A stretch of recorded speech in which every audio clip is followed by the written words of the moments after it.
হাতে নাতে ধরা হয়েছে। এটার মূল লক্ষ্য তারা জাল ভোট এবং এলাকাবাসী পরিকল্পনা অনুযায়ী ঢাকা 15 আসনে ভিক্টোরিয়া স্কুলে নির্বাচনী সিরিয়ারবাগ ভিক্টোরিয়া স্কুল নির্বাচনী এলাকা একটা কেন্দ্র, ঢাকা 15 আসনের একটা কেন্দ্র। তো সেই কেন্দ্রেতে আজকে 11 তারিখ রাতেই জামাতের এজেন্টরা ভোট দেওয়ার জাল ভোট দেওয়ার জন্য প্রবেশ করে ফেলছে।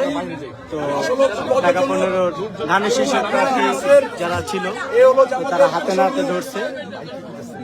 তো এখন পুলিশ আসছে, সেনাবাহিনী আসতেছে, তো জনগণের হাতে তারা ধরা খেয়েছে।